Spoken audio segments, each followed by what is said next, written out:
তো hello friends, আমি Sandeep and আপনারা দেখছেন লার্নিং দুনিয়া 2.0 ইউটিউব চ্যানেল। তো ফ্রেন্ডস, আবারও কিন্তু আপনারা যারা প্রাথমিক শিক্ষক নিয়োগ প্রক্রিয়ার 2022-এর টেট পাস ক্যান্ডিডেট রয়েছেন বা 2023-এর টেট ক্যান্ডিডেট রয়েছেন, আগামীতে যারা রেজাল্ট পাবেন এবং পরবর্তীতে ইন্টারভিউ নোটিফিকেশন প্রকাশের জন্য যারা দিন গুনছেন বা নোটিফিকেশান আসার জন্য তারা মূলত ওয়েট করে রয়েছেন, তাদের সকলকে উদ্দেশ্য করে আজকের এই ছোট্ট এবং আর্জেন্ট ভিডিওটা কিন্তু ক্রিয়েট করতেই হলো। দেখুন ফ্রেন্ডস, আপনারা সকলেই জানেন যে আপাতত বর্তমান পজিশনে দাঁড়িয়ে রাজ্যের কোনো নিয়োগ প্রক্রিয়ায় গতি আসছে না, শুধুমাত্র রাজ্যের এই ওবিসি সার্টিফিকেট সম্পর্কিত চলতি জল্পনাটা না মেটার কারণে। ইতিমধ্যে আমরা জানি সুপ্রিম কোর্টে কিন্তু আমাদের এই মামলার হিয়ারিং ডেট রয়েছে চলতি মাসের 18 তারিখে, যেটা কিন্তু আগামীকালকে নির্ধারিত রয়েছে। তো আগামীকালকে ডেটে সত্যিই মামলাটি কোর্টে উঠছে কিনা বা সরাসরি সুপ্রিম কোর্টের অফিসিয়াল ওয়েবসাইটে আবারও কোনোভাবে আমাদের এই ওবিসি মামলার হিয়ারিং ডেট পরিবর্তিত হয়ে গেল কিনা, এই নিয়ে কিন্তু অনেকের মনে প্রশ্ন রয়েছে।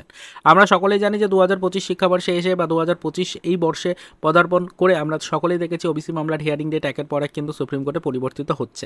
সুপ্রিম কোর্টে এই মামলাটি কিন্তু আর কোনোভাবে হিয়ারিংয়ের ডেট পাচ্ছে না, একের পর এক কিন্তু যে ডেটগুলো পরিবর্তন করা হচ্ছে, কম্পিউটার জেনারেটিং ডেট কিন্তু দিয়ে দেওয়া হচ্ছে লম্বা একটা গ্যাপের পরে। আমরা গত মাসের 18 তারিখে হিয়ারিংয়ের ডেট পেয়েছিলাম, তবে সেই ডেটটা পরিবর্তিত হয়ে কম্পিউটার জেনারেটিং ডেট হিসেবে কিন্তু চলতি মাসের 18 তারিখে রয়েছে, সেটা আমরা সকলেই কিন্তু ইতিপূর্বে দেখেছি।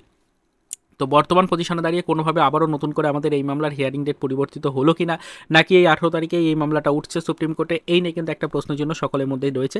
তাই অনেকেই আমাদের বিভিন্ন ভিডিওর কমেন্ট সেকশনে কমেন্ট করে রিকোয়েস্ট করেছেন যেন সুপ্রিম কোর্টের অফিসিয়াল ওয়েবসাইট থেকে সরাসরিভাবে ওবিসি মামলার আমরা স্ট্যাটাসটাকে দেখাই। তো সেই কারণেই মূলত আজকের ছোট্ট ভিডিওটা ক্রিয়েট করা। এই মুহূর্তে অন স্ক্রিনে দেখতেই পাচ্ছেন সুপ্রিম কোর্টের অফিসিয়াল ওয়েবসাইট আমরা ওপেন করেছি, কেসের স্ট্যাটাস পেজ আমরা ওপেন করে নিয়েছি। এই মুহূর্তে কিন্তু কেসের যাবতীয় ডায়েরি নাম্বার দিয়ে ডিটেলসটা আমরা ওপেন করেছি, দেখে নেওয়ার চেষ্টা করছি এখানে বর্তমান কি আপডেট শো হচ্ছে।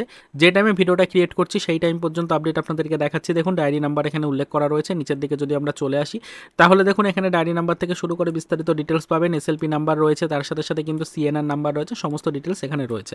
কেসটা কবে লিস্টিং রয়েছে সেটাও কিন্তু উল্লেখ করা রয়েছে, 7/1/2025 তারিখে লাস্ট কিন্তু এই কেসটা লিস্টেড রয়েছে বা লিস্টেড করা হয়েছিল। তো এক্ষেত্রে কিন্তু আমরা দেখতে পাচ্ছি এখনও পর্যন্ত হিয়ারিং ডেট যেটা রয়েছে সেটা কিন্তু দেখুন 18/3/2025 তারিখ, অর্থাৎ আগামীকালকের ডেটটাই শো হচ্ছে। এখনও পর্যন্ত কম্পিউটার জেনারেটেড ডেট হিসাবে কিন্তু এই ডেটটা শো হচ্ছে, অর্থাৎ 18/3/2025 তারিখের ডেটটাই এখনও পর্যন্ত কিন্তু কম্পিউটার জেনারেটিং ডেট হিসাবে কিন্তু ফিক্সড রয়েছে। এই ডেটটা এখনও পর্যন্ত পরিবর্তন করা হয়নি। আর এদিকে আমাদের রাজ্যের আইনজীবীর পক্ষ থেকে কিন্তু বলা হয়েছে যে এই 18 তারিখেই এই মামলাটি উঠবে সুপ্রিম কোর্টে। তো সেক্ষেত্রে কিন্তু অবশ্যই চাকরি প্রার্থীদের এটুকু আশ্বাস দেওয়া সম্ভব হচ্ছে যে 18/3/2025 তারিখে এই মামলার হিয়ারিং যেহেতু নির্ধারিত রয়েছে, এখনও পর্যন্ত কম্পিউটার জেনারেটিং ডেটটা পরিবর্তিত হয়নি, তো সেক্ষেত্রে হয়তো এই 18 তারিখে সত্যিই মামলাটি উঠতে চলেছে কোর্টে। তো এইটুকুই আপনাদেরকে দেখাচ্ছি যে এই মুহূর্তে লাইভ আপডেট আপনারা সকলেই দেখতে চাইছিলেন সুপ্রিম কোর্টের অফিসিয়াল ওয়েবসাইট থেকে। আজকে 17 তারিখ, যে টাইমে ভিডিওটা ক্রিয়েট করছি সেই টাইম পর্যন্ত দেখুন 18/3/2025 তারিখের ডেটটাই ফিক্সড রয়েছে কম্পিউটার জেনারেটিং ডেট হিসাবে। এখনও পর্যন্ত এই ডেটে কিন্তু কোনো পরিবর্তন আনা হয়নি। তো এটুকুই আপনাদের দেখানোর ছিল। অনেকেরই রিকোয়েস্ট ছিল যেন আমরা অফিসিয়াল ওয়েবসাইট ওপেন করে লাইভ আপডেট আপনাদের সাথে শেয়ার করি। তো সেটুকুই আজকের এই ভিডিওটির মাধ্যমে করার চেষ্টা করলাম। আশা করি আপনারা সকলেই বিষয়টা এবার বুঝতে পারলেন। পরবর্তীতে আমরা এই বিষয়ের উপর নজরদারি রাখার চেষ্টা করছি। আজকে যদি কোনো কারণবশত এই ডেটটা পরবর্তীতে চেঞ্জ করা হয় বা কম্পিউটার জেনারেটিং ডেটটা চেঞ্জ হয়ে যদি হিয়ারিংয়ের ডেট পরিবর্তন হয়ে যায়, সেটাও অবশ্যই কিন্তু আমাদের চ্যানেলে ভিডিওর মাধ্যমে পরবর্তীতে আবারও আপনাদের সাথে আমরা শেয়ার করার চেষ্টা করব। তো আপাতত এই পর্যন্তই, চলুন দেখা হবে নেক্সট ভিডিওতে। পরবর্তীতে আবারও আমাদের প্রাথমিক শিক্ষক নিয়োগ প্রক্রিয়া সহ আদার্স রিক্রুটমেন্ট রিলেটেড চাকরি প্রার্থীদের জন্য ওবিসি মামলা রিলেটেড কিছু নতুন অফিসিয়াল ইনফরমেশনের সাথে।